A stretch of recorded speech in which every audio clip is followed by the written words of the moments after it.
Ladies and gentlemen, boys and girls, children of all ages, welcome to a Wednesday, like the good old days, Wednesday episode of the No Contest Wrestling Podcast. I am the heel that you love to hate, O'Shea Jackson Jr., a.k.a. Petty Guerrero. Hey, yo, it's me. It's the T-double-O, the J-I-double-G-2, TJ Jefferson. What up, though? Man, I love Wednesdays. Man, Wednesdays. It just feels so much You know better, what that means, man. You know what I mean? Yeah, a little hump day. Hump day. Got a great show today, man. Yeah. Normally we tease a little bit, and then but let's just tell them we got the phenomenal AJ Styles coming at you today, baby. Yeah. Can't wait. We're going to talk about everything. Yeah, I mean, he's done everything. Yeah. So, like, you have to bring it up. We're going to talk about His time in other promotions. Yep. We're going to talk about gaming. I know you got about 12 pages of gaming notes ready for AJ. So yeah, it'll be good. We'll talk about, man, as much time as he wants to give us. Yeah, man. We're going to be here for it. But yeah, I mean, he's got a catalog of matches that are second to none. He's got a resume that's second to none. You know, his name is not the okay AJ Styles. His name's not the AJ Styles. His name's not the pretty good AJ. No. His name is the phenomenal. The phenomenal AJ Styles. So we'll be having him very shortly. But man, let's talk about the last few days, I guess, since we were beyond the mic last week. Man, some wild stuff going on. We had a few new champions. Yeah. In the WWE. We got new tag team champions. Kabuki! I was like, Kabuki! And I got to deal with this dude on Wednesday. Yeah. Because Asuka, the GOAT, Kairi Sane, they won for the 3rd time. The WWE Women's Tag Team Championships on Friday as they defeated Charlotte Flair and Alexa Bliss with help from Lash Legend and Nia Jax. Lash Legend. Lash Legend got the call Finally, bro. I hit up my man Trick Williams. I said, "Oh, got that call up, huh?" All he said was, "God is good." Yes, all sir. I said was all the time. And yeah, man, Lash Legend. I was like, Lash and Nia working together. This is dangerous. Yeah, it ain't gonna be good for some folks. Yeah, and you know, if I'm really saying it, you remember when Bianca and Jay were tag team champions? We were like, who's gonna beat them? A team of Nia and Lash. That could have been pretty good. That could have been pretty good. Lash Legend. She fit right in, cut a nice little backstage promo with Nia, was seamless, looking real nice. And it's that is going to be a problem. Dangerous, yeah, man. And then, said they came in. We had to do like Metallica at one point and fade to black because Nia had there were things going on. There was stuff happening. It was glorious, like Bobby Roode. Glorious. Yeah. And but I just had to throw that out there. Yeah. So that was the one championship that changed hands. We also, we got a new world champion with Punk. That was a few days ago. Of course. Amazing. Yeah. Jade got her hardware finally. Yes. But there also is a new champion who's an amazing person. Yeah, we don't mean to bury the lead. Amazing on this person. One. Chelsea Green is, she took the title off Julia. I don't know. I got a little here's the deal, right? My issue with when you have wrestlers that you are basically using as comedic relief. Yeah. We all know Chelsea can wrestle. We've seen her Lucha Underground, other places. But when you're using someone as comedic relief and then you, as a fan, you're asking me to now take them serious. It just, I feel just by, reading comments and stories, a lot of people aren't with it. Yeah. But, she's doing great work. You can't be too mad at Chelsea. No, it's not Chelsea. It's not Chelsea. It's just sometimes the way, and here's the deal. I guess as I'm saying this, I'm thinking about it. You can't tell Chelsea Green to turn it off because she has so much charisma, man. Yeah. And she is so funny that it'd be like, hey, Steph Curry, we're going to put you on the court, but you can't shoot threes. It's like, what's the point of that? We're working out we want you inside out. We're working inside out. So, but yeah, man, her and Ethan Page got something kind of good going on right now. Hilarious. So I'm down for it. Chelsea's put in the work. Page's put in the work. But the Julia thing is what's got a lot of people scratching their head. You know, like it hurts a little bit. And because she didn't really get a chance to shine the way she did in Stardom. No, and I really thought she would have when they put the hardware on her, because we know what all the hype and everything around her when she signed, and I mean, she didn't even expect to get the ovation that she got at Stand and Deliver. Yeah, when you could see the shocked look on her face. Yeah, so like we want Julia. We want Julia. Who knows what this means for her? They might have plans. I always go back to that conversation we had with Godfather when he was a guest on here. And he said, I was Intercontinental Champion. And, when it was time for me to drop the belt, their reasoning behind it was that my character was, I didn't need it. I didn't need the belt to be successful. And so when I look at what's going on with Julia, I'm like, maybe there's a sliver of hope there.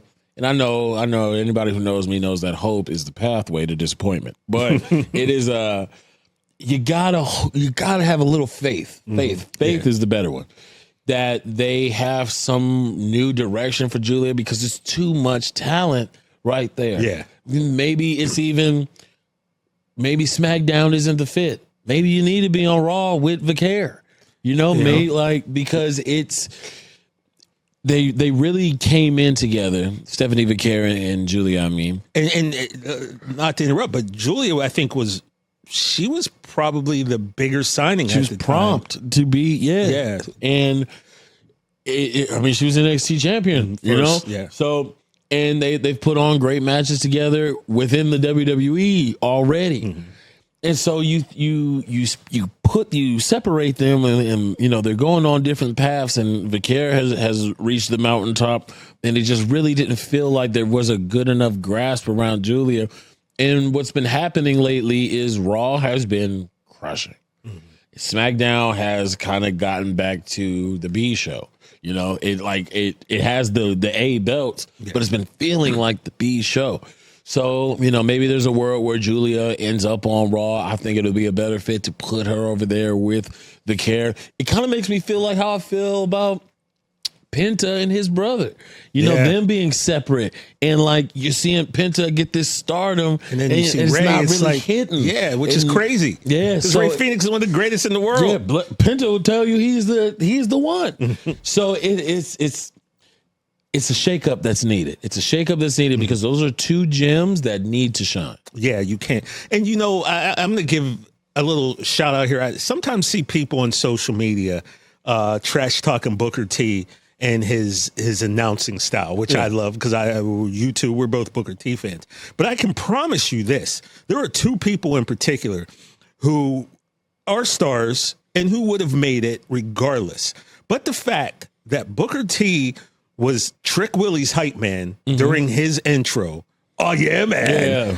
And the fact that Booker T, as the kids say, gooned out so much for what we now know as the Devil's Kiss. You cannot tell me that he did not help advance both of them and put them on a different plane. There's just no way. You can say what you want, like you don't like Booker T, this, that, and the third, which is crazy. But you can't sit here and tell me that him doing what he did for those two in particular did not help elevate them. It's just, I can't believe it. And it wasn't nothing forced. It was something that happened organic, and Booker know what he see when he see it. And we're not sitting here giving credit to the whole meal. No. But you could taste when some need a little salt. And Booker, he did that, man. That up a little bit. He did it with Roxanne because that was his student, And I don't know, like I said, would Trick have gotten to where he is without it? Yeah, probably. Yeah. Did it help him get a little more exposure? Sugar on top. Did it help people sing that song a little bit more? For sure. And then Stephanie, I think it goes without saying, the talent was there. But, it helped, is what I'm saying. That was nice. Thank you. I've been told my timing's really nice, good, bro. I'm telling you, our energy is different on Wednesdays. Rich Eisen. But yeah, man. So shout out to those. Oh, wait a minute. And there was one more new champion. kind of. Oh yeah, that's right. Completing the grand salami, completing the there was an empty spot on the trophy case, and now that spot is filled. That is the never before seen 17. John Cena finally became the Intercontinental Champion. Yes, this title that's eluded him his entire career because he ain't won it. But I kind of, and I don't know how I feel about this, man, because, we're big Dom stands here, right? Yeah. We love Dom. And it's like you can look at this like he's only got 4 appearances left. Yeah. Was this forced? Like, did this have to happen? Would John Cena's career really be lacking if he didn't have this title? But what it does tell me is this. All of the, this tournament's going on. Who's going to face him last? And all these words are getting thrown out. All these, is this guy coming? This guy coming? You got Aldis and, Pierce like, oh, reading the name, not going to tell you who it is type. So everyone's clamoring like, who could it be, right? I got to say this. A few months ago, I put this out there, and I'd say half of the people were down for it. The other half weren't down for it. And not only were they not down for it, I was called every name in the book. I was told I was stupid and didn't know what I was talking about, blah, blah, blah. But I'm going to say this again. John Cena, when he made his debut against Kurt Angle back in 2002, right? It was Kurt Angle putting over the prototype. Exactly, a new talent. Now you got John Cena. He's on his way out the door. And people are saying, oh, it should be Gunther. It should be Sheamus. Some people will say that they're, no disrespect to Joe Hendry, but like, you can't tell me that. If you tell me that is your dream match, I got to kind of question, is it really? That's all the matches, that's your dream? Like I said, but whatever. People like what they like. But the bottom line to me is, and you tell me and you let me know how you feel, John Cena is here to leave the business better than when he found it. We've heard that statement all the time. So therefore, in my opinion, I don't see John Cena going out without elevating, without putting somebody over. Yeah. Gunther's already a main event guy. Yeah, multiple-time world champion. So in my opinion, and I'm going to hold firm to this until I'm proven wrong or if I'm proven right, there's 3 people that should get this rub. Okay. Pause. Pause. That was crazy. One of them we mentioned is Trick Williams. He's a guy who I think is ready. Especially after that, the street fight against Ricky Saints last night in NXT. He took an L. Well, the amount of magnitude he brought the partnership of TNA and NXT. Trick has done something no one else has ever done, including our guest who's coming up, AJ Styles. And then the other 2 is, one is Dominik. Yeah. Because Dom's a star. We've been saying this. He's a superstar. He takes meteor showers as a once great on the mic, still great on the mic wrestler once said. Maybe Dom winning that belt back and seeing his last match to kind of solidify himself as, the future main event star that we know him to be. But I'm going to say it again, and I'm going to hold to this. And if I had to pen, this would be it. Like, there's people always say, oh, WWE and their allegations, right? And we know what those allegations are. Oba Femi, in a basketball terms, folks, look at me when I'm telling you this. He's a 3-on-1 layup. Okay. Oba Femi is a 5-foot chip shot putt on the golf course. He is a fast ball coming straight down the middle on the baseball field. You put any situation, any metaphor, any simile, I know simile sounds, what I'm saying. You put anything in there that will resonate that this is easy and something you don't have to think about. Oba Femi is the guy that I said months ago should be the one, and I'm going to keep saying it. John Cena needs to elevate someone. He needs to make someone a star. I'm not saying Oba Femi is going to be the face of WWE because, let's be honest, he probably is going to be tough. Yeah. But you can still be a main event wrestler. You can still be a superstar. I feel like that's what John has to do. He has to take someone and put them up on that pedestal and go, this is the person who I'm going to leave better this spot than when I got here. So those are my 3 picks. I think either one of the 3 could be it.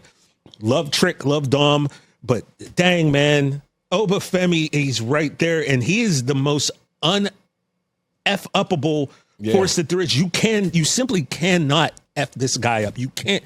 You can't miss. No. This is Steph. This is Steph Curry shoot a wide open three, baby. Like it's right there. 6'4", 6'5", whatever it is, tank that is. There's the whole thing about pro wrestling is, do you believe? Mm-hmm. I believe it. Yes. Everything that he says when he comes out, the presentation, everything about him is big and bad. And, everybody there in Washington, D.C. on John's last night is going to be there boo-hooing with their cameras out and all of that. What better villain to start? And why he doesn't even have to be a villain. Like, the fact of the matter is, let me tell you something. Well, here's the deal. They're going to make him a villain. Yeah. But if John at the end shakes his hand, raises it, that's a different story. Because now he's the dude, or whoever the person is, right, that does face him at the end, and I'm assuming should get the dub. Has to be the person who now you're making a main event player. Yeah. Those are three people that I think are right there, and all three of them. I know I mentioned specifically Oba, but all three of them to me, that's money right there. Yeah, and y'all can look up the tape. All right, TJ has said this. Thank you. Give me this because I need to talk to them. TJ said this a long time ago. Let me tell y'all right now. You think we're setting up Oba to be a villain? I'm going to tell you right now, if TJ's take from all that time ago turns out to be right, boy, you haters better pray to whatever God you got that TJ is wrong.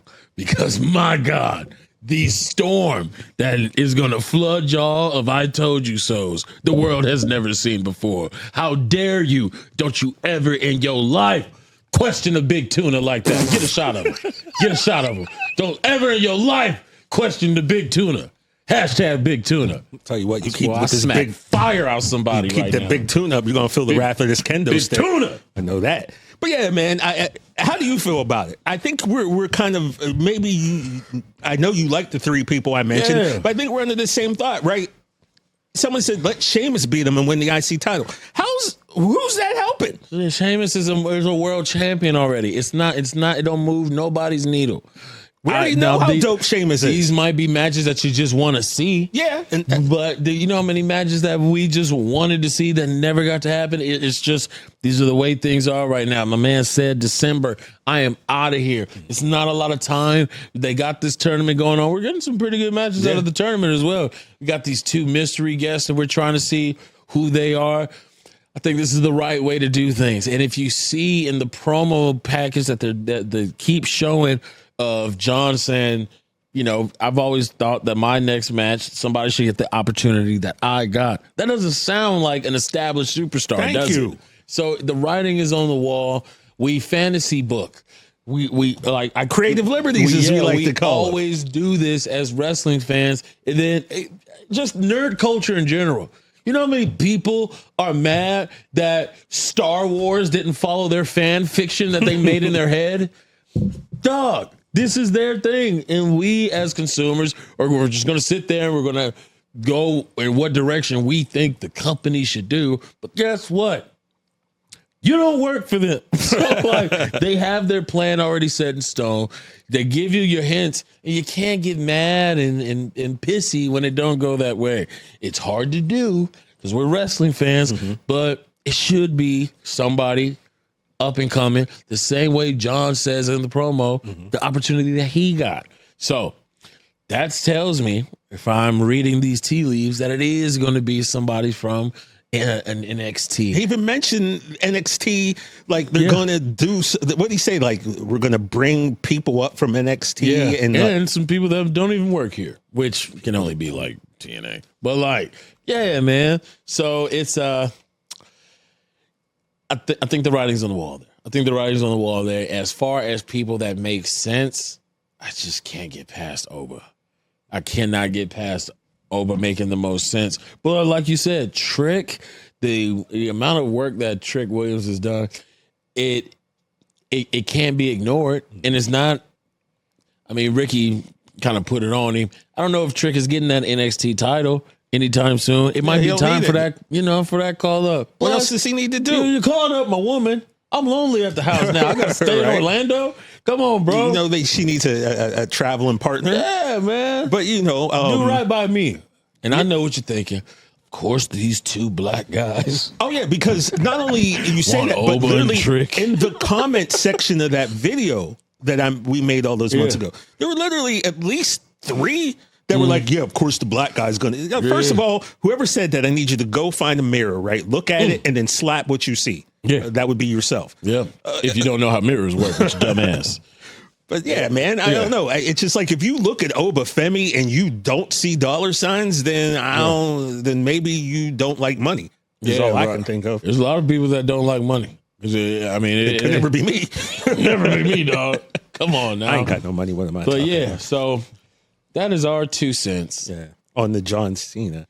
But there's more though. Yeah, we had a heel turn that, of course, we saw coming. And you know what? Shout out to my sister Karima, because so what we like to do is me, my sister Karima, and my mother, we talk wrestling. This has now become our wrestling little circle right here. Okay. Whenever I'm, not with them, I'll get a text from my sister. You should see mom's face right now. Like my mom is locked in. And shout out to Miss Kim. Yeah, my mom, she might have been watching the match, and we get word that she might have said, why does Stephanie keep wrestling these same girls over and over? And my sister said, well, we're just waiting for Nikki to turn. Yeah. I mean, we said that 2 weeks ago, I think. But like on the money, as soon as it goes through the text, bam, across the face, Nikki. I mean, we knew this was coming. I told you. Such an Eagles fan. Nikki's a natural heel. Yeah. She really is. So we saw this coming. Everyone yesterday on Twitter. Ain't no hugging in wrestling. They was hugging way too much. Way too much. Girl power. Yeah, I love you. I love you. Last week, Nikki wrote a tweet about some girl saying Stephanie saved her, and Nikki was like, oh, I love her so much. And on Twitter, it's on Twitter. Yeah. I tweeted, I think it was an Elmo gift going like, I said, oh, he'll turn incoming, because it was kind of obvious. I didn't know it was going to be the very next week. Bro, it's no crying in baseball and ain't no hugging in wrestling. Nah, come on now. Doing too much hugging, it's coming. But the next thing you know, your ass is going through a barbershop window.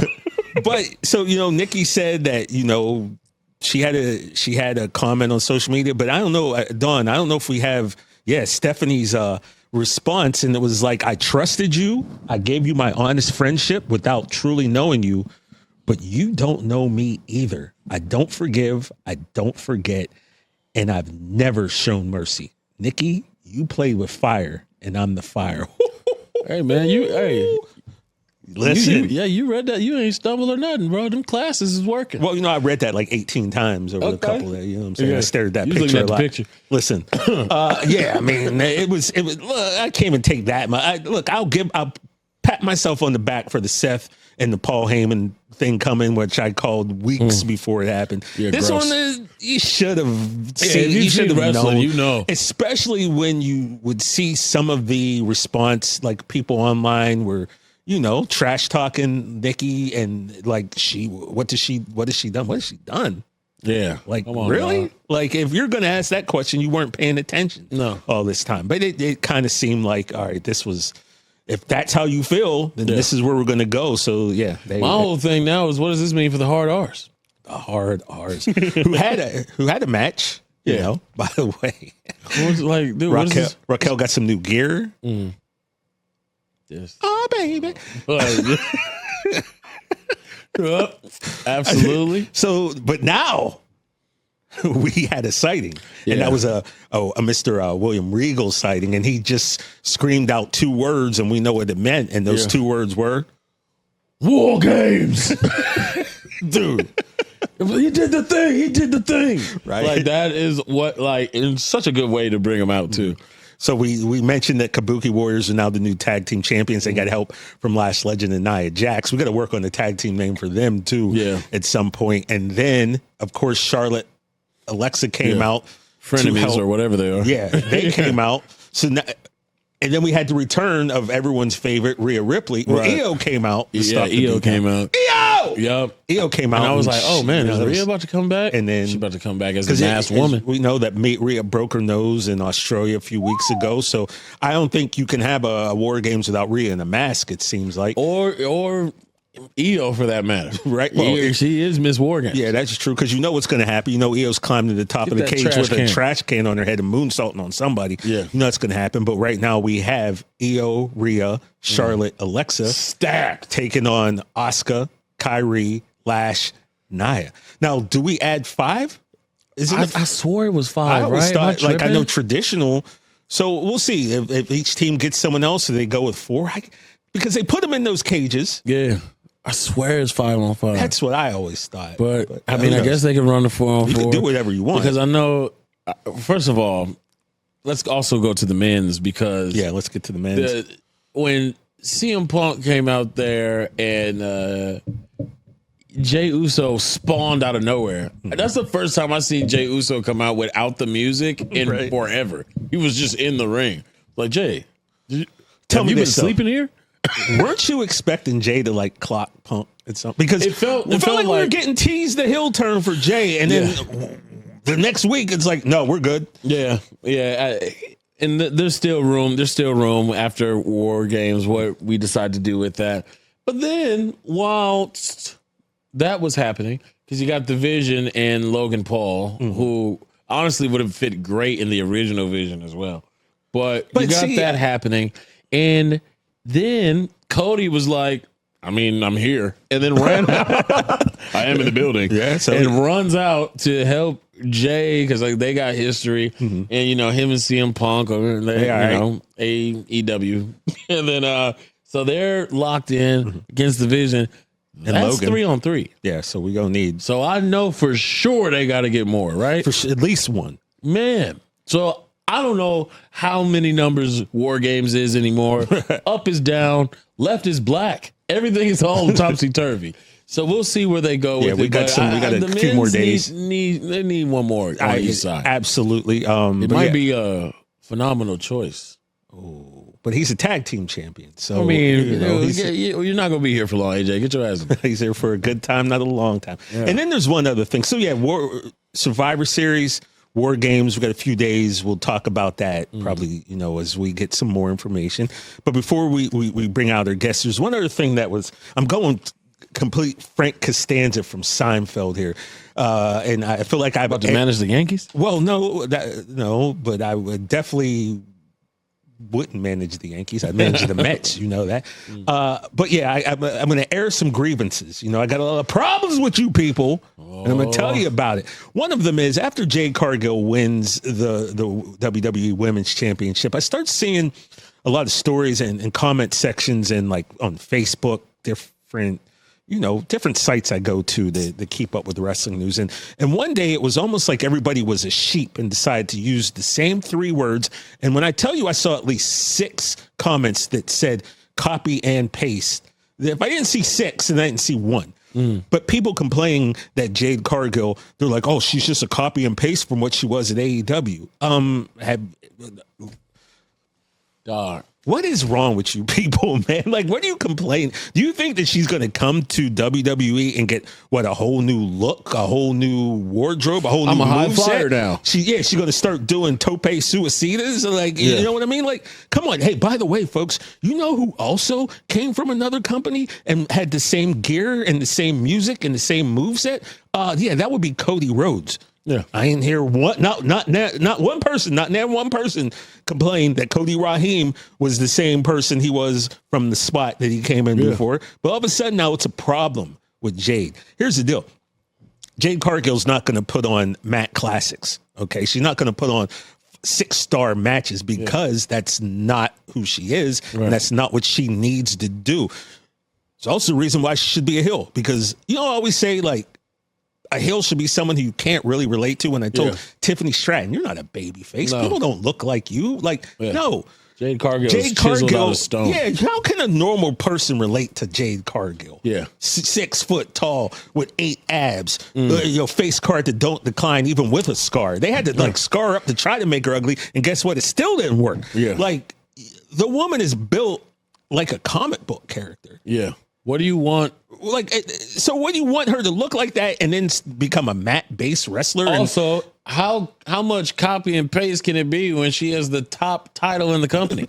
Also, that didn't happen anywhere else. Copy and paste how many women look like that. You can't, come on, dog. So anyway, that was really frustrating me for the few days I was watching that. And I was like, I feel like I should say something to somebody. Then I remembered, oh, yeah, I got a microphone in front of me every week, so I'm going to say it. So I did. And if you don't like it, you're going to let us know. Right. Guess what? I don't care, because that's how it is. Just make sure that you share, like, and subscribe, and quit your bitching. Because, like, what you going to do, man? Nothing. Bro, she is a powerhouse. Yeah. I am here to be a powerhouse. And now I am the one with the title. I got the big girl belt. And there ain't nothing that nobody can do about it. You better hope. You better pray. Because this is what you want. She is running things. And she is running through everybody. Now, I want to see Jade Cargill do that, whether it's WWE, whether it's AEW, whether it's your mama's house, whether it's anywhere in the world. There's no way that you don't want to see Jade Cargill being a dominant powerhouse. Sorry that I don't know what you thought was going to happen. She did the tag team thing for a little bit. That was successful. Very much. Had a great storyline. And now she's running things, and she should be dominant, because look at the lady. The lady is a Mortal Kombat character. So get mad, get glad, get heavyweight trash bags, and just watch TV. And also, you want more copy and pasting. Wait till she gets her own group of baddies again. Because I can already see that coming. Right. Who'd she have in AEW as a baddie? It was someone named Red Velvet, and she had red hair. And who's she wrestling first? There's B-Fab, and she's got red hair. And there's Mi Chen. And guess what? It's coming. Yeah. All right. Y'all can copy and paste these foot in y'all ass. Now, but you know what? Enough of that, man. Let's get to our guy. A little too negative around here. It's Wednesday. I feel like talking to a legend, dog. Yeah, let's do it. Let's do it. It is an absolute honor for TJ and I to bring on our next guest. It's always a good feeling around here when we get to be with wrestling royalty, and this man has touched gold in all corners of the world. Every continent almost. Yeah, whether you know him from the Bullet Club or being the king of the six-sided ring, or you know him as the face that runs the place. He is in the arcade world.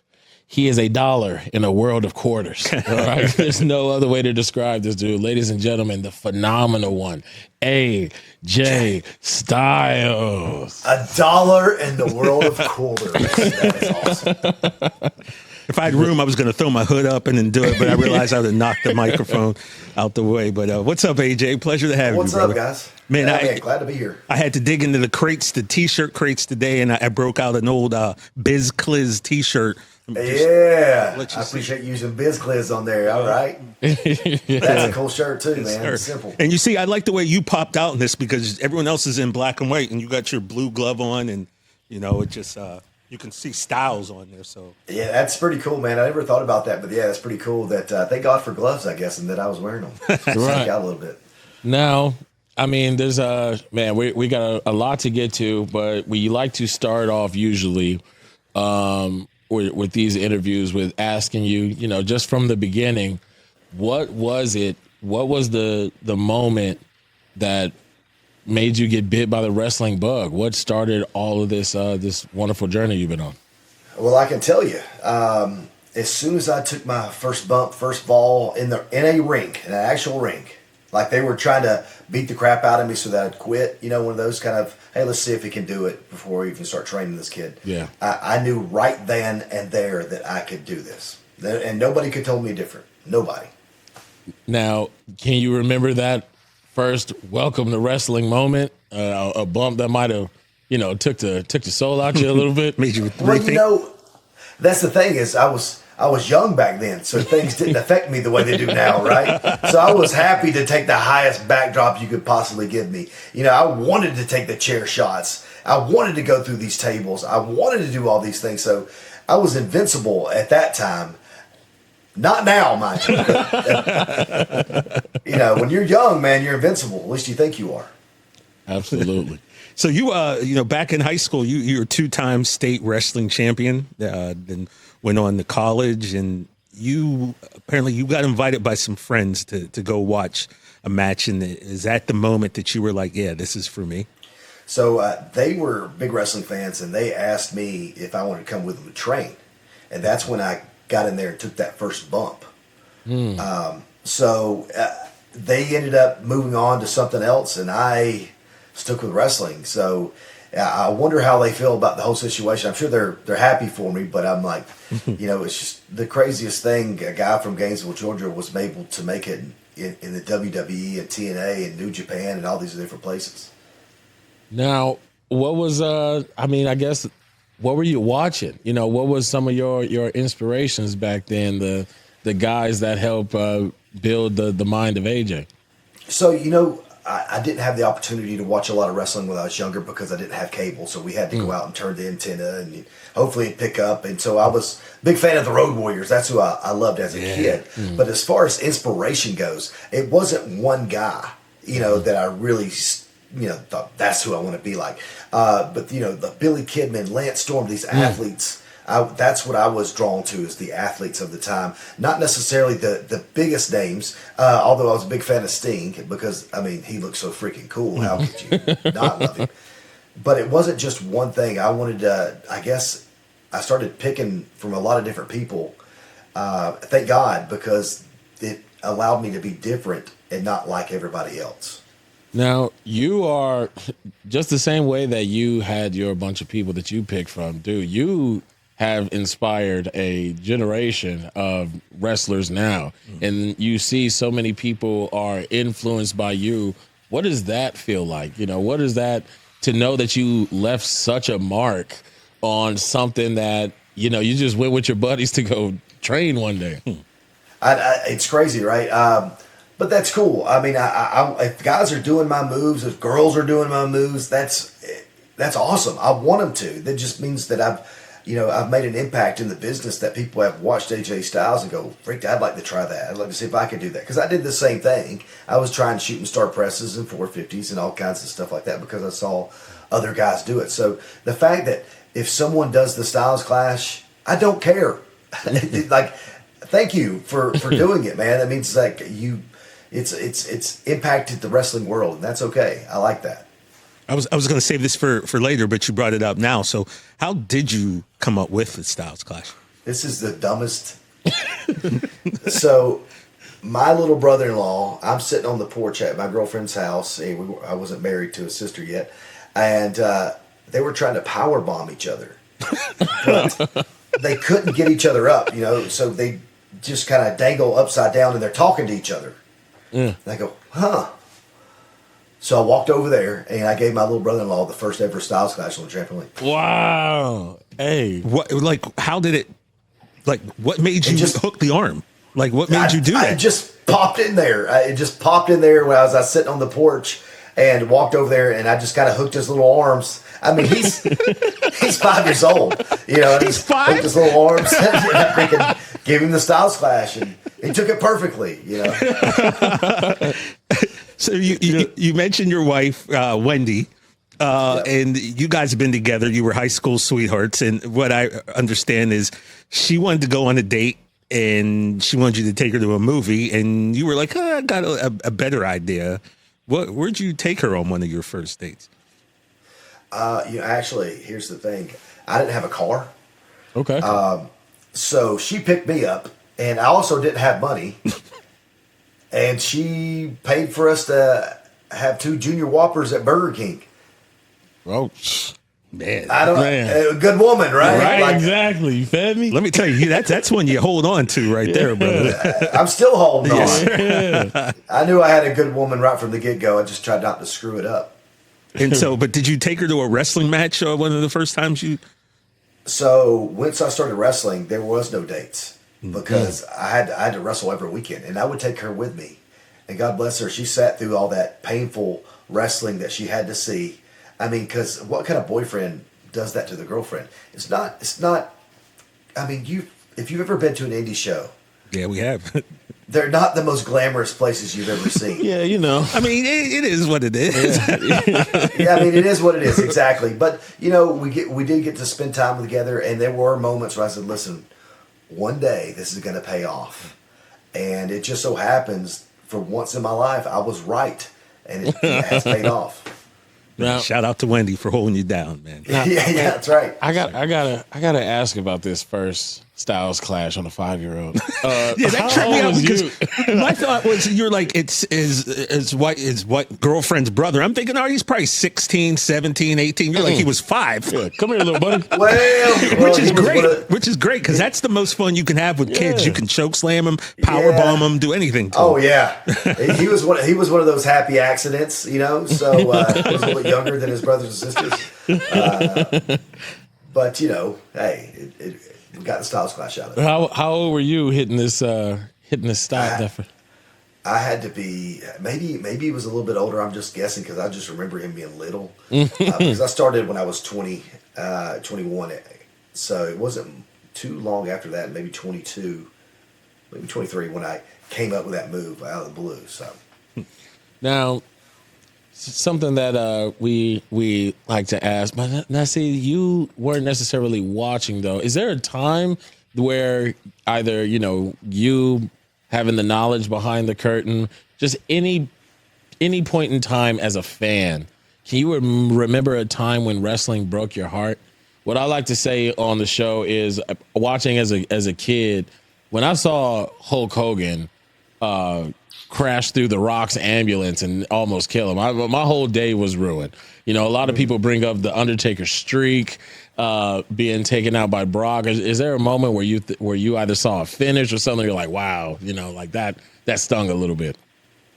Yeah, I think we all were kind of wondering why Brock, was able to beat the Undertaker. Everybody wanted him to keep the streak as long as he could. I think that was the one thing I was like, and I mean, if we were talking about real life breaking your heart, I was watching the pay-per-view when Owen passed away. Like that was some crazy stuff because you had no idea what was going on. You just heard rumors and stories, and it was just like, wow, one of the best to ever do it. If you ever go back and you look at Japanese wrestling, there's a lot of Owen Hart in there. Really good stuff.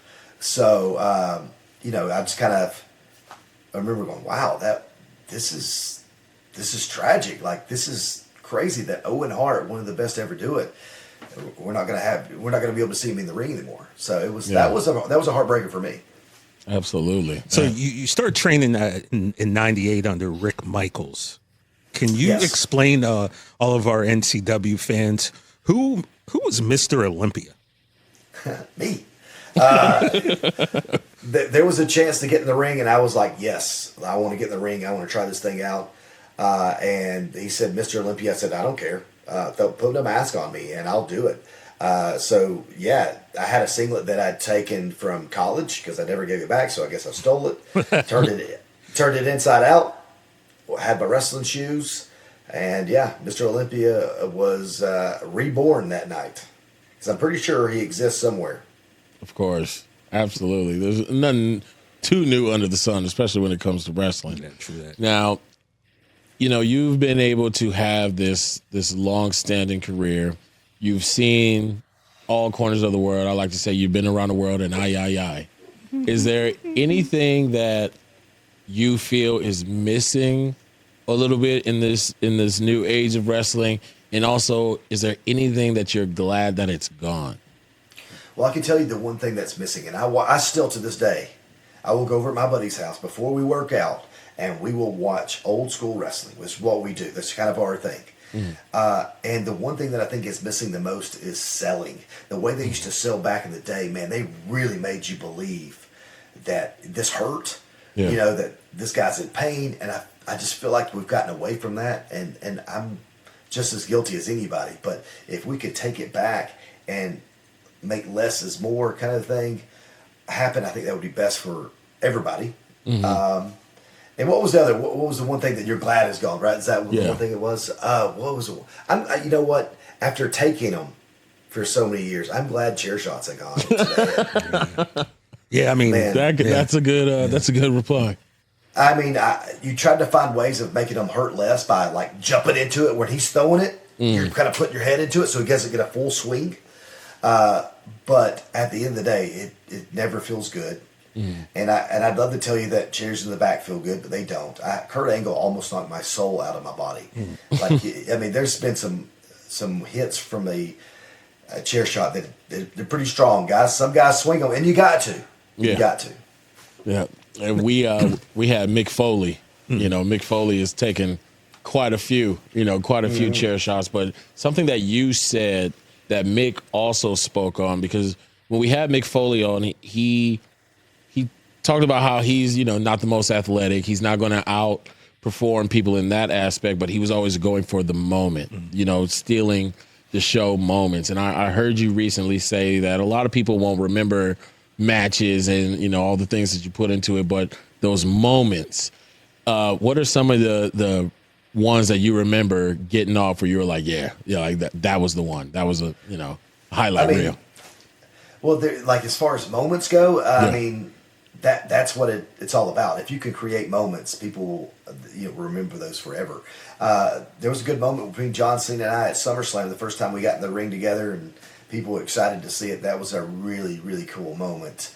But I can throw it back to the match John and I just had. We created a lot of different moments in that match, and it wasn't just moves. It was like I was trying to create a moment based on what I was wearing. Because if a lot of people don't know, but there was a magazine out that had John Cena and AJ Styles. I was in TNA, he was in WWE, of course. Well, I was wearing the gear that I had on in that magazine.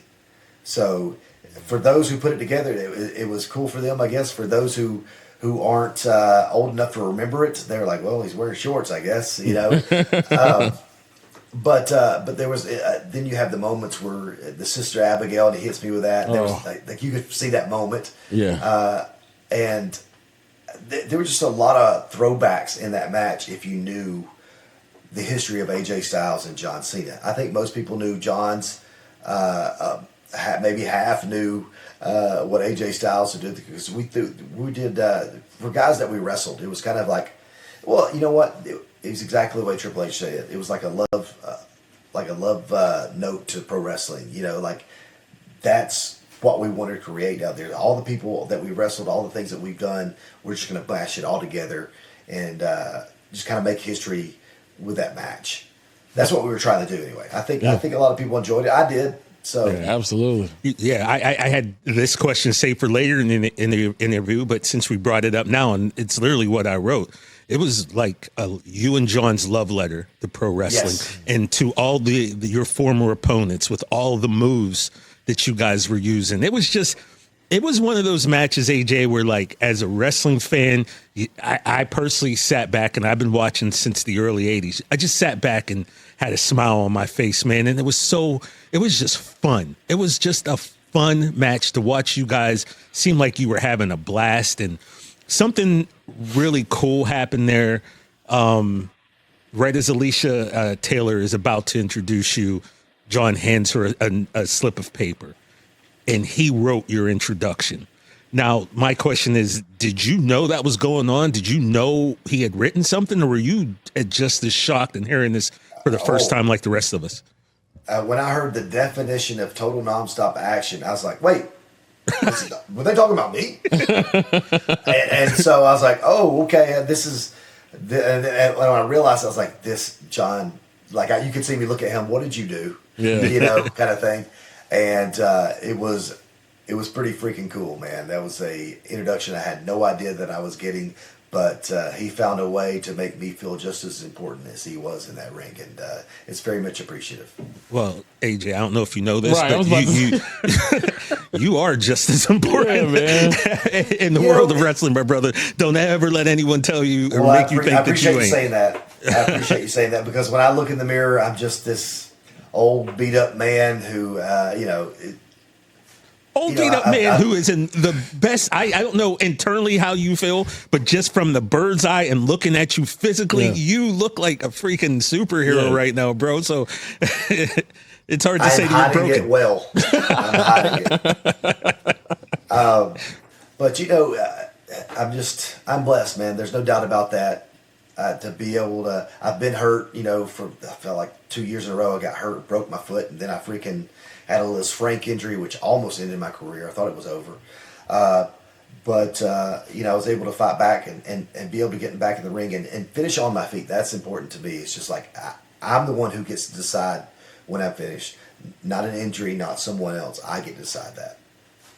Yeah, and, with John on the farewell tour, it was, announced that you're going to be riding off into the sunset on your own time, which is something that not a lot of guys get to do. Choose when they go out and choose, the way that they do it. But I do got to say, I've heard you say that you and CM Punk, you guys haven't had that one-on-one in the WWE yet. I would love to see that. And first, let me get your statement on that one first, on you and CM Punk. I would love to work Punk. I think it'd be great. Our style is very much the same. We've wrestled each other, 20 years ago, and to throw it back, to be able to do it again, one-on-one match, I think it'd be a lot of fun. I don't know if it's going to happen because we don't write the stuff, but if it's there, it's there. If it isn't, it isn't. And it's just like you said, I could ride off into the sunset and be okay with it. I don't have to have a AJ Styles tour, retirement tour. I don't have to have that. I don't need that. I just want to be able to do it my own way, and literally, you don't have to know that I even left. I could just be gone. It's just one of those things that it was eating me up inside, and I was acting weird. And then I was like, "What am I doing? I get to retire." Yeah, that's the thing, is a lot of people don't get to retire; they have to retire, and I get to.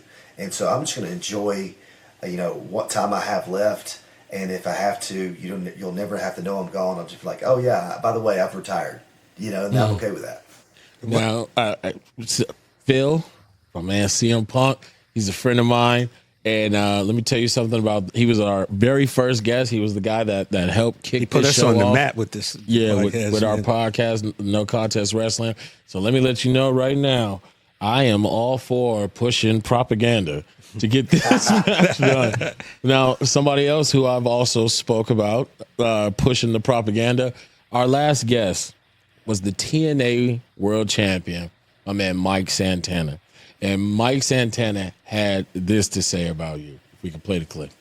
I've been very blessed in my career to have worked with so many different people, especially people that I grew up watching, guys that I played with their action figures, guys that I've idolized. You know what I mean? Like I've been very, very blessed. But there's only one dream match that I'm chasing. There's one left for me. And that is AJ Styles. AJ Styles for me is truly like, there's no one like him.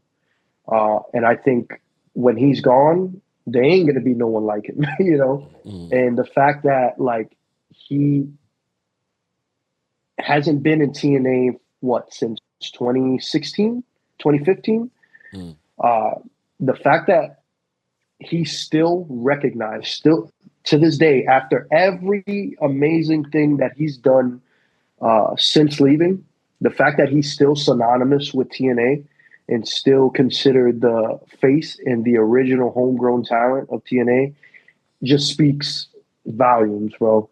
And again, the fact that I'm also like in this position as the face of the company and another homegrown talent of TNA, like I think the story is there. The story writes itself. And to be able to get in there with him and learn from him and just say that I went toe-to-toe with one of the absolute best in professional wrestling ever is it. And if I could do it for the TNA World title in a TNA ring, that's it right there. Just a messenger. Yeah. Just a messenger, man. We're just here to help move things along a little bit. He honestly, the way he's talking, he sounds like me with some of the legends that I've gotten to wrestle. I just want to be able to learn from them and be in the ring with them and just say that I had the opportunity to be, to wrestle them. Like, I get it, man. I really do. I was hoping that this would happen. I really was. But then I realized it probably never could as far as WWE letting me do that. And I'll tell you why.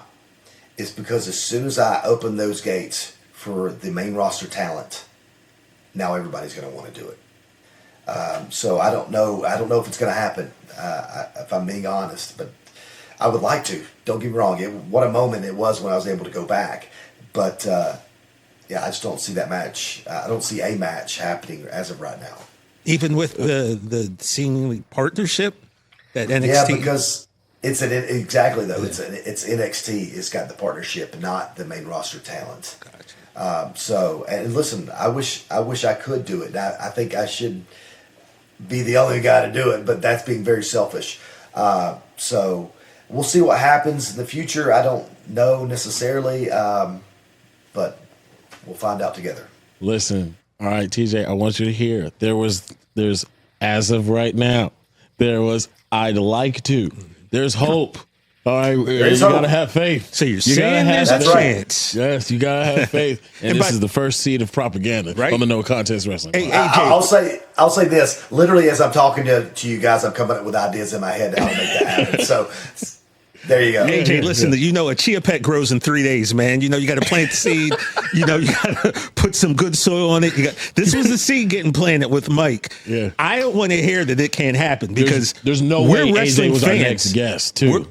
That's crazy. Wrestling fans. We need to see this. And by the way, just real quick, you said something earlier that really made me mad, AJ. You said that you could just leave and no one would care. How dare you, sir? The second How time. dare you so think humble. that no one would care that the phenomenal one is gone? You got to stop that, man, because when I heard that next year was the last year, I was kind of like, is he sure? Like, does it have to be? You heard Mike say that, man, when he's gone, there'll never be another one like it. There truly won't be, man. But there are some times, and this is my own mind getting in the way, my own bad thoughts getting in the way of, sometimes I'm at work, I'm like, I don't think I matter there, So, and it's just, there's a lot going on, and trying to deal with that reality and making new stars all at the same time.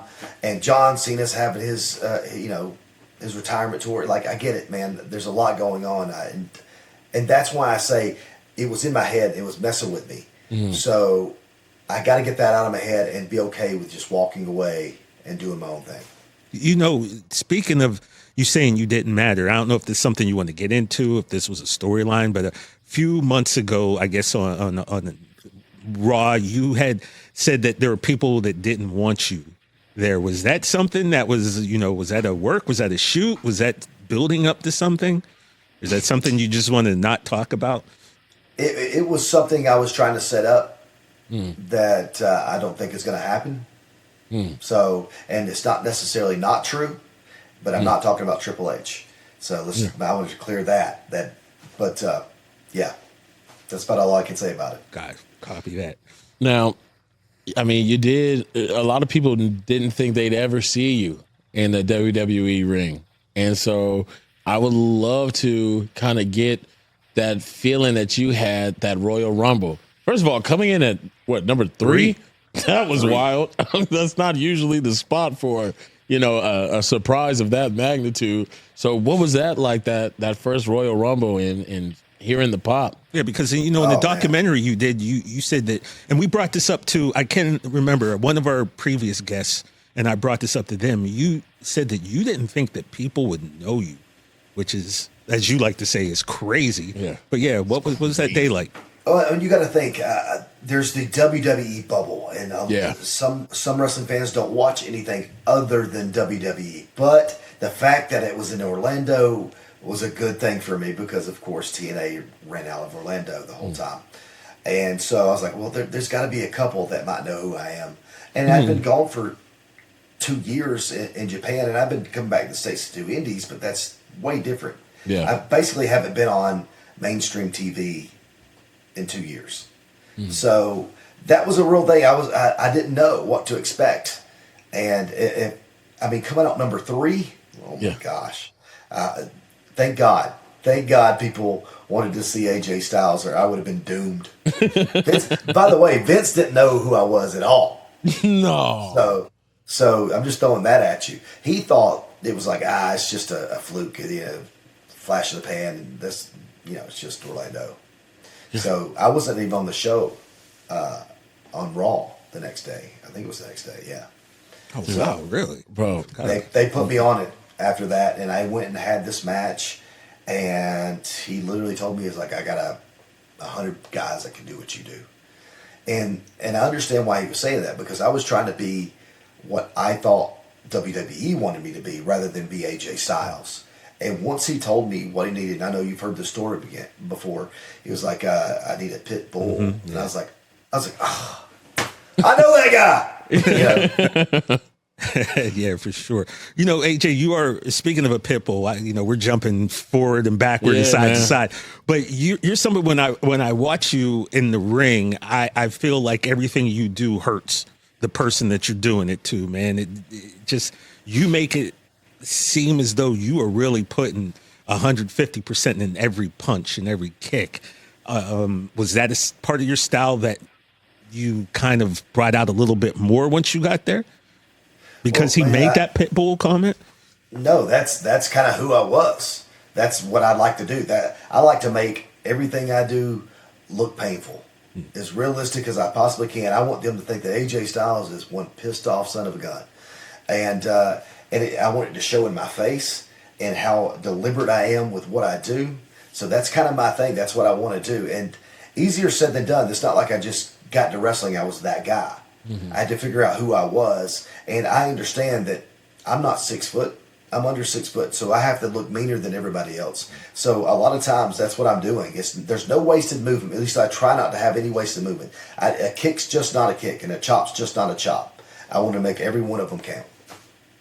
Makes sense. Now, I know that there has to be some sort of balance.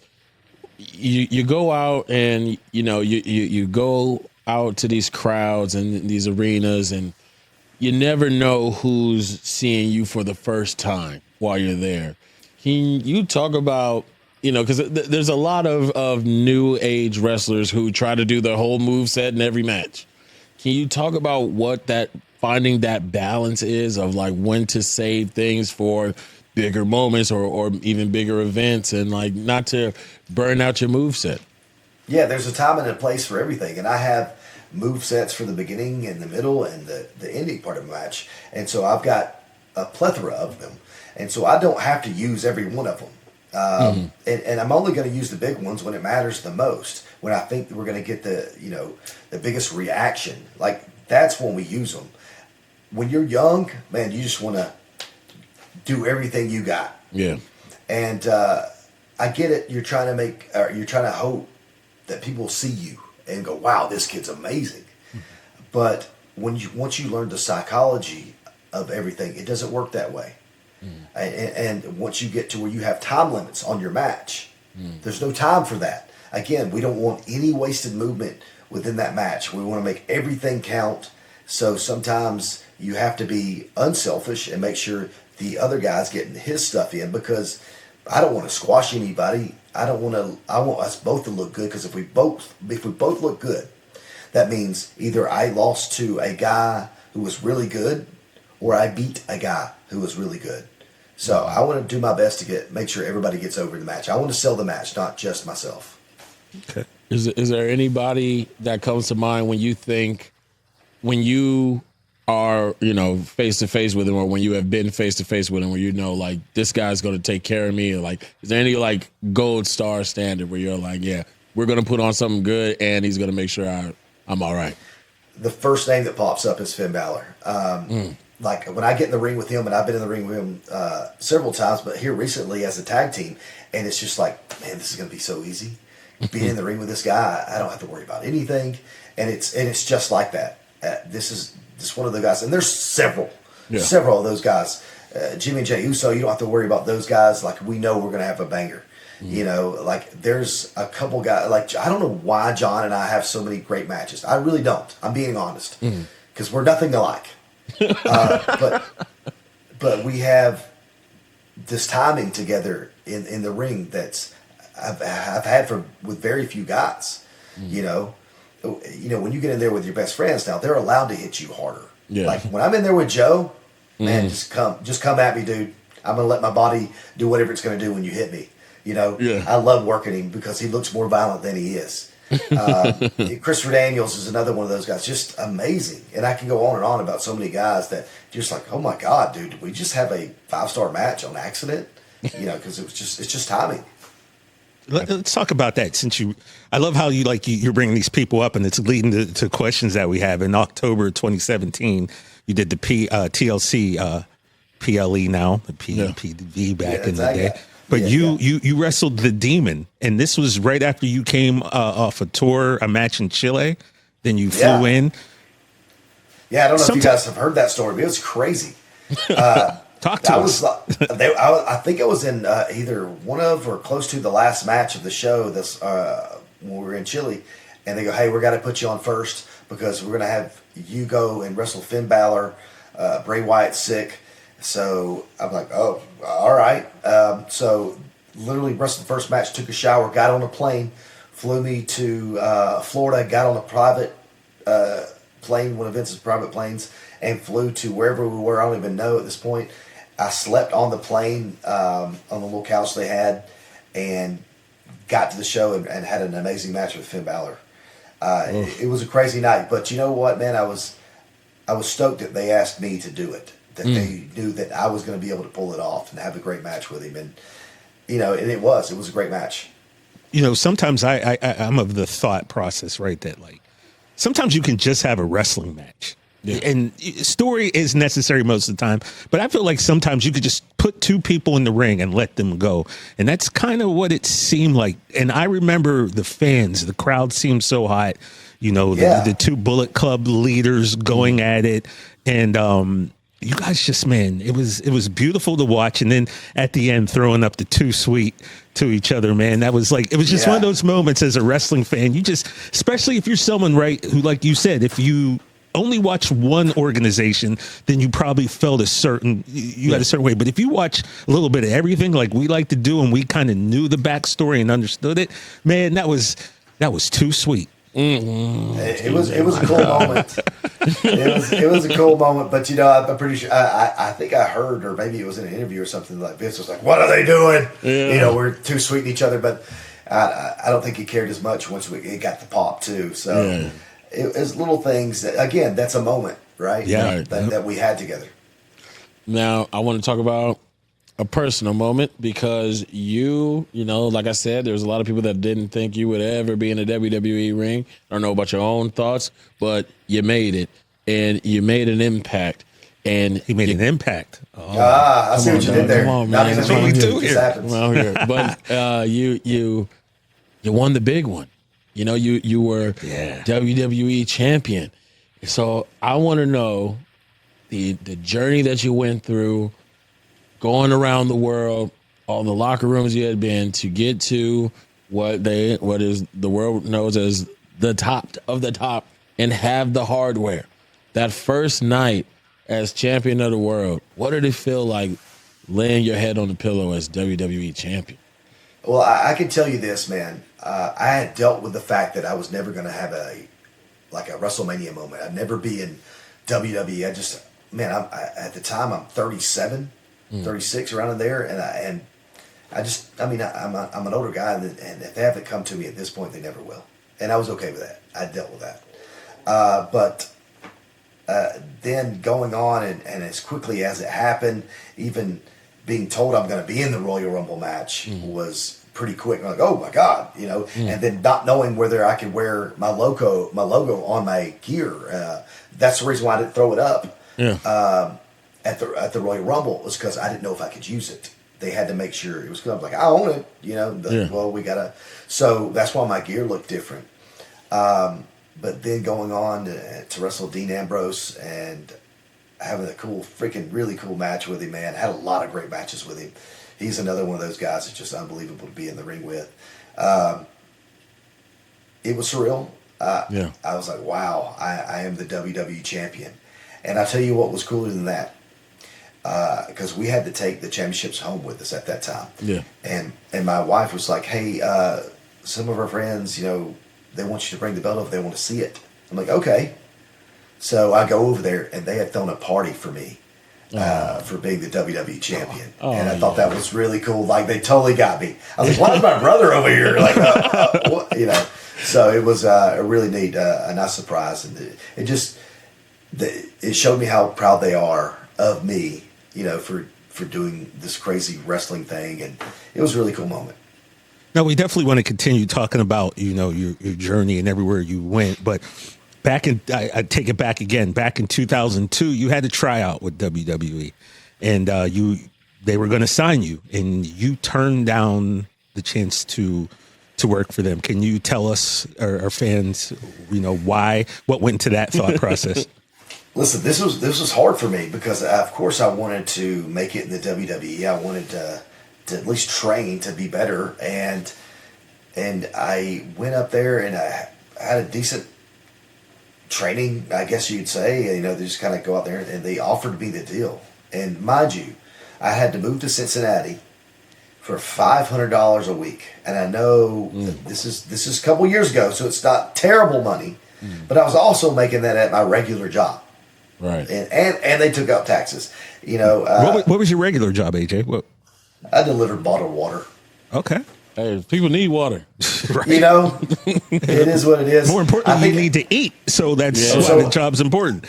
Actually, I think at my first job when I went to WCW, I was delivering bottled water. By the time I got to the tryout with WWE, I was a non-emergency ambulance driver, which means I have a van and I go pick up people from the nursing home mostly, and I take them to the doctor for the doctor's appointments. And as crazy, it was one of my favorite jobs because of the older folk that I got to talk to and interact with and say hello to. So I really actually enjoyed that job. But again, my wife was in college to be a school teacher, and I just didn't think it was right for me to go off and leave her and her move into her parents' house, back into her parents' house. Like that is not how a husband does things. And so I made sure that we, you know, put her priorities, her dream first, and then let's just see what happens. And you know what? It turned out to be the best thing I could have done. Absolutely. Now, That's what's up. We're going to get back to wrestling. Yeah. Let You you know, get, man. he's chomping at the bit, and I know that you probably want this too. So have at it. Listen, I respect you as a gamer so much because I've seen your collection. I've seen how much pride you put. I am one of the most unorganized people on earth, but the way that you got your stuff, you know, put together and the arcade machines and everything. What does gaming mean to you, and when did your love of gaming start? So I can tell you that for my love of gaming, it started with the Atari. Mm-hmm. The first game I ever flipped, I don't know how old you guys are. You look pretty young. I wish. You didn't beat Atari games. You didn't beat them. You had to flip them. You know, where the points flip and you're back to zero. That's how you beat a game. The first game I beat, I remember I think it was in second or third grade, I beat Asteroids, and I was stoked. Yeah. I loved to be able to do that, and I just loved video games. And you know, years later, the Nintendo came out, and I was like, oh my God, this is the most amazing system I've ever seen. The graphics are incredible. And asked my parents for one, even put on a show. I don't know if you guys remember Weird Al Yankovic. Yeah. And the fat, you know, I'm fat. Yeah. Instead of bad, Michael Jackson's fat, he was fat. He was fat. Yep. And I had to, I love that freaking video, so I went and performed it for my mom and dad to get a Nintendo for their birthday. So wait a minute, you did a little song and dance, and they rewarded you? Oh man, I put the pillow under my shirt and everything. Because I was a big Michael Jackson fan anyway, so I had the moves. I could do the moves. Yeah. You know, you get on the kitchen floor with your socks on, start doing the moonwalk. Yeah. Everybody does that. Mm-hmm. But I didn't think it worked, and they surprised me at a department store, and I literally, and I'm not joking with you guys, I almost passed out.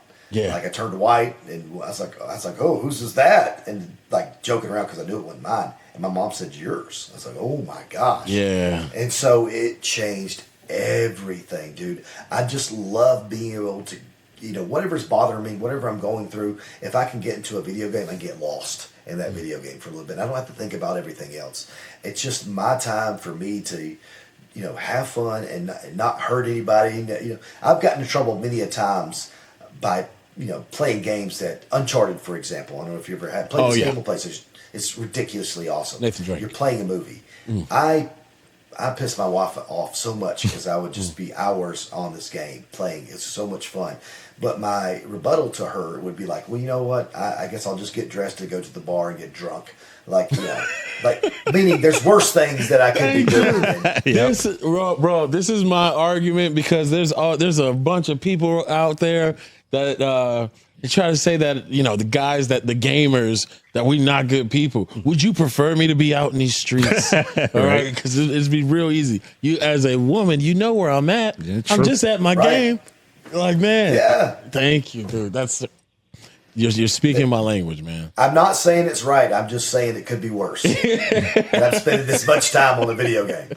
Exactly. And it takes me, I wanted to ask you about this moment because, TJ, I saw what can only be described as one of the most rigged fights I'd ever seen in my life involving AJ.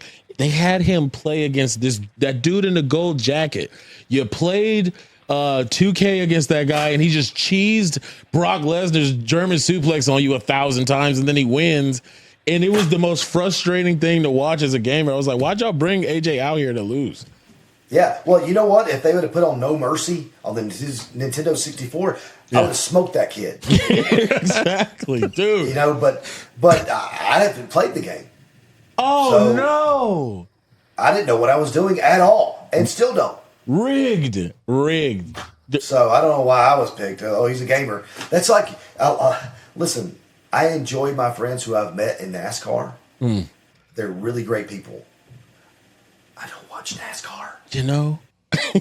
I love them and they're great, but that's not one of the things I have been able to do. And it's amazing everything they do in NASCAR. My dad watched it. I'm not, just because I have this southern accent doesn't mean I'm a NASCAR fan. Hence the reason why they assume that, right? Exactly. Every time. Mind you, they're great people, and I've enjoyed every moment that I've had to spend with those guys. It's just not something I'm into.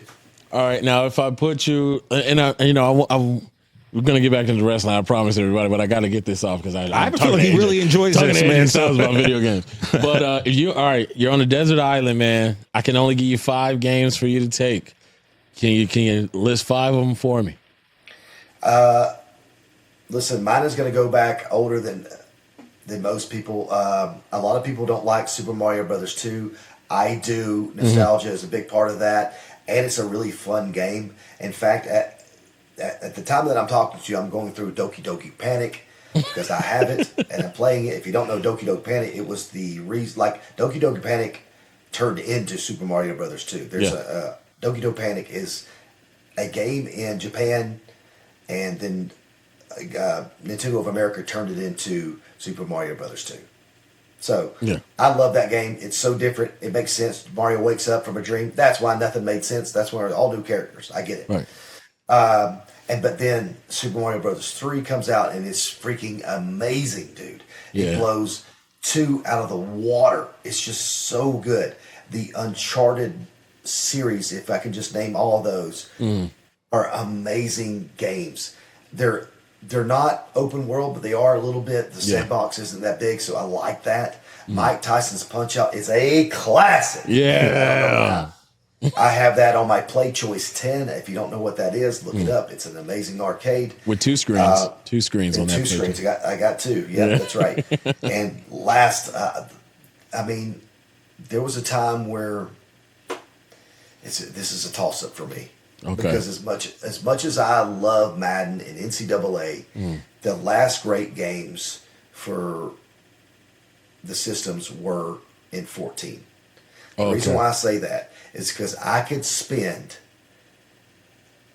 every second playing Madden and then NCAA. Finish the season, and I'd upload my guys from NCAA into Madden. And now you can't do that. So guess what? I'm not playing your stupid game. Yeah. Dude, Like I would spend hours doing this, and they ruined it for me. I was so excited about this coming back. Why is that so hard to upload guys into Madden into the draft? And it's just, I played 30 years. Yeah. Of Madden. I think it was 14, or maybe it was 15. I don't know. But the last time you could upload guys, I played 30 years, 30 seasons, every one of them, every one of the games where you could not play anymore. That's all you can play is 30.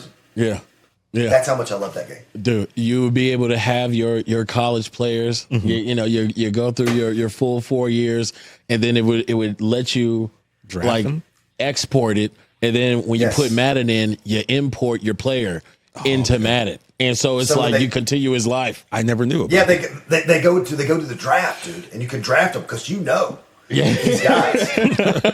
I mean, it was so awesome. I love doing that, and that's what I did for every one of the NCAAs and Madden games. I bought NCAA for Madden, and as much as I love Madden or NCAA, I then turned to loving Madden just as much because it had my NCAA guys in it. It was so good. Dude, how do they not? Because they brought NCAA back, and I don't understand why you wouldn't.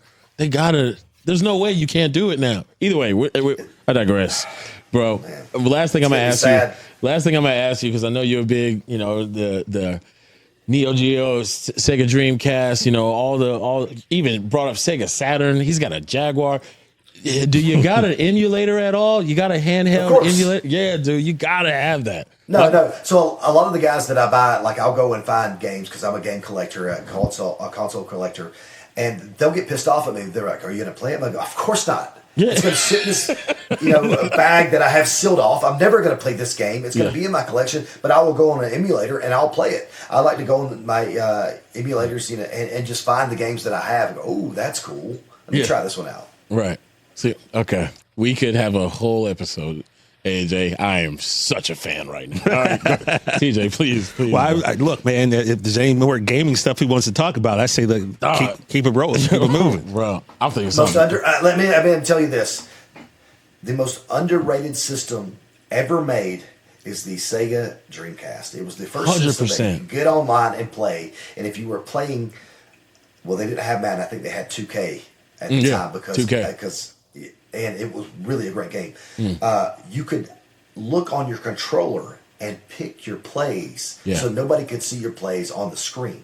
A lot of people don't know that. You can just look on your controller. Like, why they haven't brought something like that back is, man, it's so freaking cool, dude. There were so many things about the Dreamcast that were so good, but because they put out the Saturn and the 32X and the Sega CD before that, they ruined everybody's expectations for what the Saturn was. They just shot themselves in the foot. Because because they put them out so close together, and nobody needed them. So it's sad, man. It's sad when you see Sega on like the Switch. It's still sad for me, bro. Yeah, dude. Because Sega. First of all, I brought up Sega once before on this show with a WWE superstar by the name of Javon Evans. Do we have that Javon Evans clip? Yeah. All right, let me just look at this. My older brother Daryl, this is how he introduced me to wrestling, period. We are you ready for my old moment? Yes, sir. All right, so we played WWF Raw on Sega Genesis, and he would always pick Shawn Michaels. I'm like, you don't want to be nobody else? Like, who is this dude? He always picked Shawn Michaels. I got a question, and this is really gonna show my age. Y'all probably already know. What's Sega Genesis? I don't know what that is, bro. Ladies and gentlemen, give it up for Javon Evans, bro. Hey, hold on, hold on. Wait. Sega Genesis, bro. This is going to get clipped.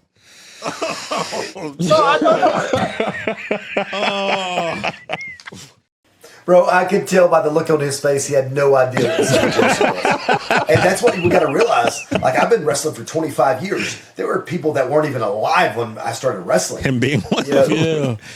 So, I just, man. Wait, I mean, it's here. The gaming historian. I don't know if you've ever saw this guy or watched his stuff on YouTube. He's unbelievable. Yeah, unbelievable. He's got so much good stuff. But the Genesis, man. At the time, I'm a Nintendo guy. I am a Nintendo fanboy. But it took a little bit longer for the Super Nintendo to come out, and Genesis was killing it. Yeah, with crushing. sports games. Like, it was just crushing. I was like, man, I'm about to see if I can get one of those for Christmas. Yeah. And then finally the Super Nintendo comes out, and I was like, oh, we're good. Yeah. And Super Nintendo started coming back and made some really cool games. But, man, Genesis was killing it. All they had to do was Sega Saturn. Yeah, Sega Saturn, Panzer Dragoon. And then freaking up to the Dreamcast, and they would be fine. Yeah, that was me. PlayStation, obviously, PlayStation all day. But that Xbox 360, bro, that did some numbers in my house. And then, obviously, shout out to PlayStation, I'm back. But yeah, that 360, it had its moments, bro. But I just had to let you see that because it broke my heart. He's such a good kid, too. Talking about PlayStation, I think everybody at one point was a PlayStation guy. PS2 was and I crazy. can tell you the reason why I switched to Xbox, because when the original Xbox was the first to really get online and made that a big part of what they were selling within the Xbox. And that's why I switched to Xbox at that time, because you could get online and play immediately. It was free. And so that's how Xbox won me over. Yeah, and I loved Xbox because, like, when you play wrestling games on the Xbox, TJ, I could do custom soundtrack, so I can really, I can play my music and have my creative wrestler come out to my music. See, I did not know that. Yeah, it was crazy times. But back to wrestling. Thank you for that time. Thank you, bro. Yeah, don't get me started on video games. We'll be here all night. I know, man. I love it. We're going to clip that, and it's going to do very well online. I can promise you that. 2002, you debuted in its third show, A Night of Appreciation. Yes. Yeah, well, because it was unbelievable, right? I think Eddie Guerrero was there on the third show, so I wasn't there for the first one, but I was there for the third one, and Eddie was there. I'm like, holy cow! And I'm starstruck, right? It's Eddie Guerrero. Yeah. I don't. Did I wrestle low key that first time? I don't even know. But I wish I would have known that people watched. I think it was Wildside back then, because it came on at like 3:00. I wish I would have known, because I didn't think they knew who AJ Styles was or what he did. I could have hit the Styles Clash back then. They would have known what it was, because those were unbelievable fans up there in the Northeast. They were on top of everything. Dude, you've been to so many places. I need to know what that feeling was in what was it, that Backlash in France when the camera was shaking recently. Dude, that was unreal. I'm the bad guy. I'm like, guys, I don't know what to do here. I don't want to smile because I'm trying to be the bad guy here, but like you guys are making this amazing noise for me and like showing so much appreciation. I was like, "Ooh, that was a tough one. That was tough to be the bad guy." I could imagine going to sleep that night and hearing la la la la la. It was, and again, we moved forward on this because but watching that, because I did like 3 hours of research yesterday, AJ, just rewatching some old stuff, and you come out, you get announced, and the crowd's popping for you. Like they're popping, and then you actually get the announcement from Samantha inside of the ring, and that chant, and it's like you've got this look on your face, and I always like to ask performers this, right, man? You said you're the heel, so you can't really look like you're enjoying it too much, but your face betrayed you because you had a look of just shock and wonder and awe. And then Michael Cole gave that he said that line, the camera's shaking. Yeah, and it was shaking. like, what does a normal person, like O'Shea's in movies, right? So he's a movie star, but you get your feedback after the movie's already out. Like I work on a daily sports show. So every day, this is a little different. We don't get people cheering for us necessarily. Only like trash talk us when I, give a bad take. But for a performer, a wrestler, a rapper, a rock star, to like a normal being like myself, brother, can you just explain internally what that feels like to have that many people chanting your name in a language that is foreign to you? What was that like? Phenomenal, though. I mean, it's hard to put into words. I mean, how do you explain something like that other than like, wow, I can't believe they like AJ Styles this much. I can't believe that, I'm sure it's some song that they sing in soccer that applies to AJ Styles, that they would sing that and be so loud and jumping around that they're shaking the camera. it's pretty amazing. And the last time we went to France, we had a pretty good idea that they may do the same thing. Yeah. So when I was wrestling, I wrestled Dominik Mysterio. Dominik Mysterio was supposed to come out during break. He did not, because they wanted to see how long they could go with them chanting that song. It went all the way through break until we came back live. So it's a pretty freaking cool moment that they would do that for AJ Styles, and man, I'll never forget that. It was an unbelievable moment. Both times were just like, I can't put it into words. You know, like, wow, I can't believe they like this character that I'm playing. You know, I can't believe it. It was pretty cool, and you definitely seem much more at ease the second time with Dom. You were getting into it, you know. You were I was going to enjoy it this time, boy. But that first time, it's like you're just like I said, you're standing there with your arms out, and you're just like, wait a second, and you're literally like this. This is what we saw on TV. Like, don't get me wrong. I've watched it back a couple of times. As you should. That is sick. TNA, the 6-sided ring. Let's talk about it, man. What was it like when you first saw it? Well, I thought, or even more so, AJ, when you first got into it, how awkward was it? Well, that's what I thought. I thought it was going to be real awkward. But then I realized if I hit the ropes, I'm still going to go to the ropes in front of me. Like, it's not going to change. The worst thing about it is that you could not get to the top turnbuckle because the way that your feet were, because it's not at a 90-degree angle in a 6-sided ring. So it was very hard to get on the top rope and get your balance. So that's why I just started springboarding everything. Makes sense. Oh, wow. Okay. Yeah, like if I was trying to set my feet, because, there's a lot of people that's iconic, that I've seen you in interviews talk about how different it was. I've seen you and Sting talk about your differences with the 6-sided ring. But that is such an iconic piece. But I never really thought about getting my feet on the top rope. And I can tell you this: I didn't realize how bad it hurt, but man, it was brutal. Yeah. A squared ring usually has like a spring in the middle, where a 6-sided ring has pillars that you would move back and forth. And if they're too close together, oh my God, it's going to kill you. But if they're too far apart, the ring is too bouncy. So you got to find that happy medium. And there's been many a times I know I've landed on that pillar.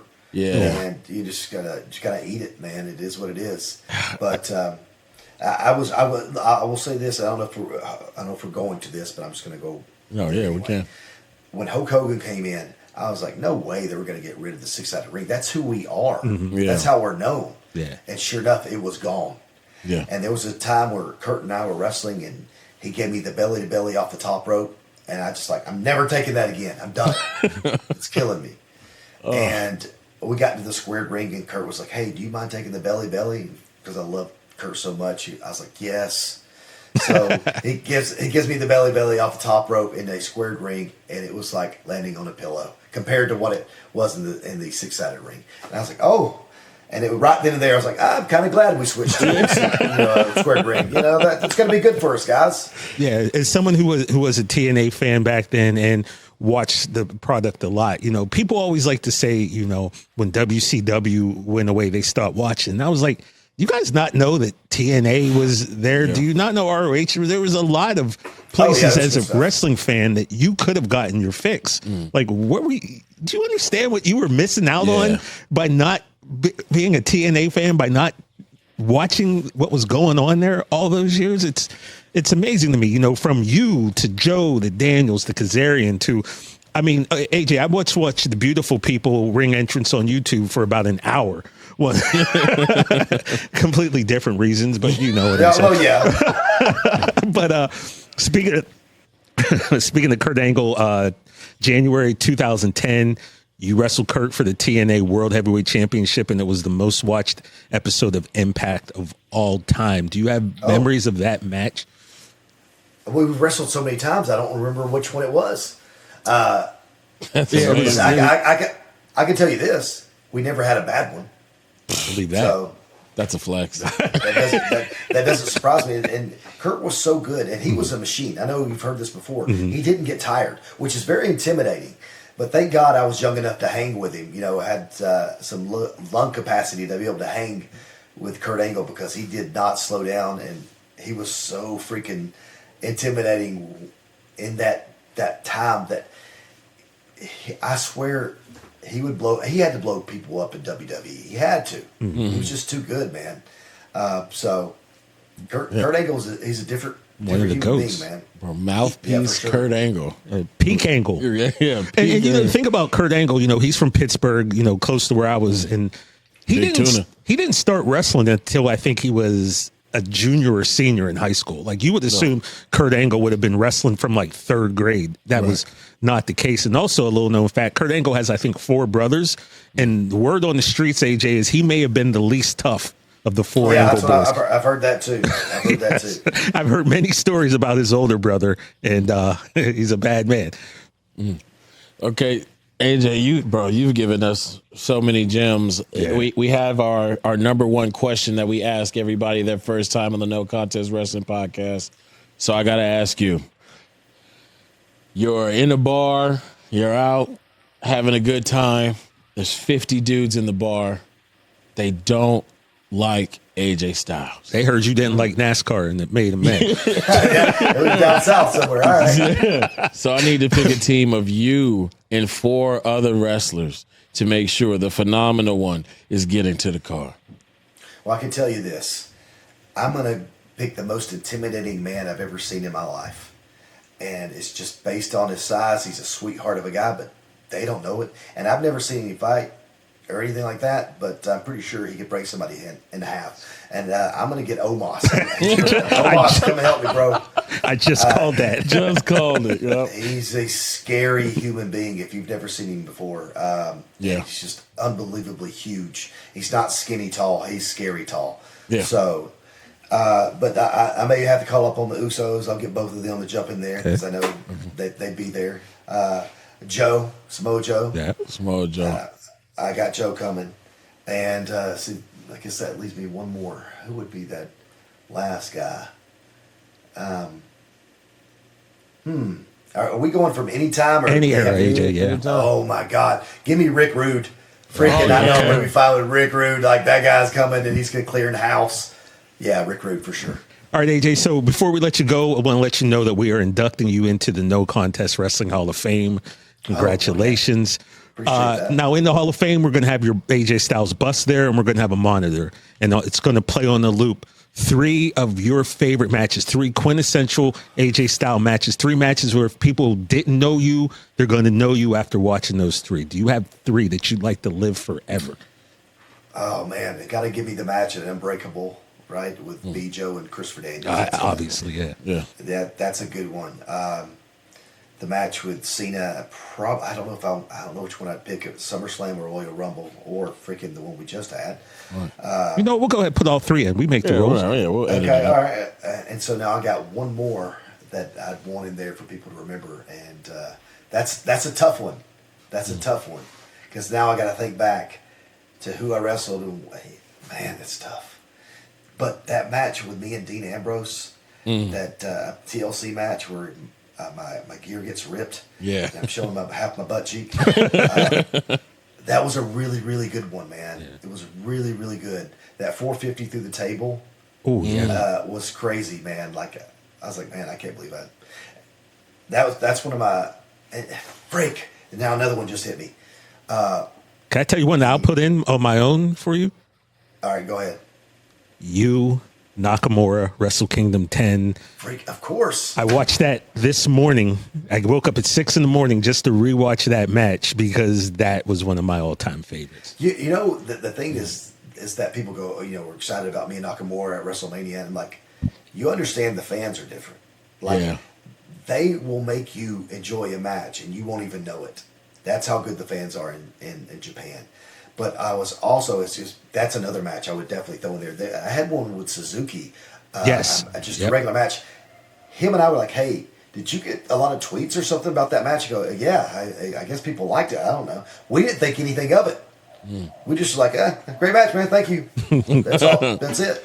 And apparently everybody loved it. But there's also the match with Abyss in the cage that I had in TNA. And I don't know if you guys had a chance to see that. It is unbelievable. really, really cool match. This is one of my favorites. It was a lockdown, so every match was in a cage, and we had to think of a way to be different than everybody else because we were the main event. Yeah. And so we spent the first 10 minutes outside of the cage fighting. That finally led to the inside the cage, and it was just, I think it was one of just a great match between a big guy and a smaller guy. That's one of my favorite matches too. But there's so many out there that I've forgotten about that I go, oh my God, that was amazing. So I'm sure after we're done talking, I'll go, oh man, I should have seen this one. And you could come back anytime. We need you back, AJ, because there's so much more we'd like to talk to you about, man. This was sick, man. I hope you had a good time. I hope you enjoyed our interview. Did we do all right? Absolutely. Yeah, man, you guys did great. This is a fun one, dude. I would do this anytime. Yeah. Hey, we're going to hold you to that. Yeah, man. Hey, I'm good. Hey, as long as we get to talk about some video games too, I'm good. I can listen. Hey, this is your guy. Listen, why don't you just have a video game podcast as like a break off or something? Because we can talk about Xavier Woods can do the same. Yeah, he's my go-to guy. When I was like, hey man, dude, the Phantom Arcades that has all my stuff on it. I got with Xavier Woods. I was like, hey man, he had like a case that opened up and had controllers and stuff. Yeah. And I said, where can I get one of those? And he sent me the Instagram of Phantom Arcades, and I got in touch with this guy, and I ended up buying an arcade. And I was like, hold on a second, I wasn't even supposed to be buying an arcade. Getting one, So, but like, I could talk about video games all day, man. I love getting lost in it. I love playing these different games, and it's just, I don't know, it's part of our culture now, man. And I know I'm a little bit old to still be in this culture. I don't know if I'm going to be in my 60s playing. Absolutely. I'll have my glasses on. Never put it down, bro. And Wendy will always know where you're at, right? That's right. That's exactly right.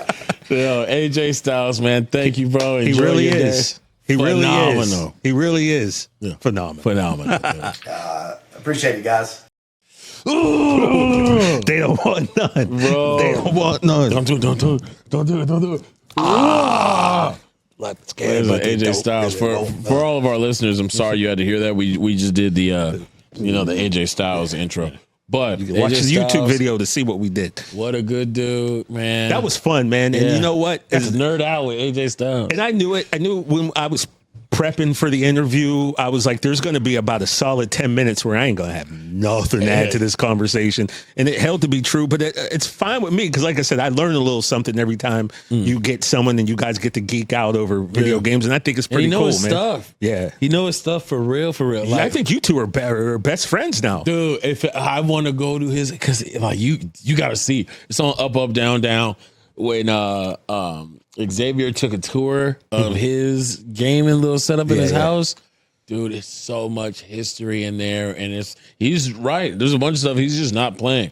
He's got like Japanese versions of games, and like, it's just a nerd's Might have to dream. take a trip to Gainesville, Georgia. He even got an old ass TV that his wife be trying to make him get rid of. I should have asked him about that if he got rid of it. But he uses it because it gives him the nostalgic feel. I've heard that. Yeah. Yeah, bro. Shout out to AJ Styles. Yeah, and shout out to the wife. We always like to, when we do these interviews, whenever possible, get a touch and a little sense of who they are as real human beings.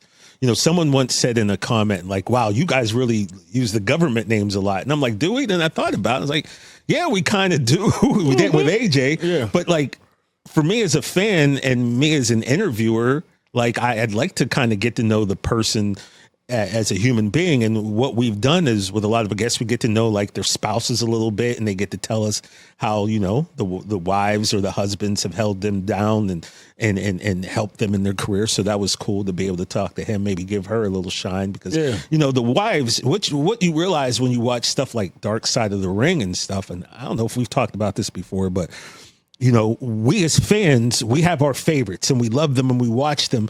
But on the tail end, we forget that they have families at home, kids at home, wives at home, husbands at home, and they got to hold it down. They got to keep the household running. They got to keep the kids, on track. And so I don't know. I think it's cool. And I think most people we ask about their family really enjoy the fact that we are asking and we're giving them a chance. Their face lights up every time. I had a father who was on the road a lot. He showed up to everything he could, everything, every little winter program that I had to sing in choir as a kid. He was my basketball coach for many a season. So I know what it's like to have a parent who has a life on the road. But who was holding it down that whole time? Oh man, that's Mama Kim. That's what I'm saying. Like, I understand that family aspect, because if you want my dad's face to light up, just let him talk about us. And so yeah, that's a nice little thing that I like that we do on our show. And shout out to Wendy for buying AJ the Burger King when he ain't have no boy, Burger King go a long way. Burger King go a long way, ladies. You did the right thing though, Wendy. You made a good pick and you stuck with him, and I'm hoping life seems great. Yeah. So, and also him being a gamer, you know where to find him. Now, TJ, will you tell these people where to find us? Oh, where you can find us? Oh, yeah. Well, let's see. When you go on social media, you got that little Twitter/X spot. Sometimes that's, X. But anyway, where there's no contest there. And then when you go to Instagram, you can find us at No Contest Wrestling Podcast. On TikTok, you can find us at No Contest Wrestling Pod. Then, of course, you'll find all of our videos on the Rich Eisen Show YouTube page. Just type in No Contest Wrestling.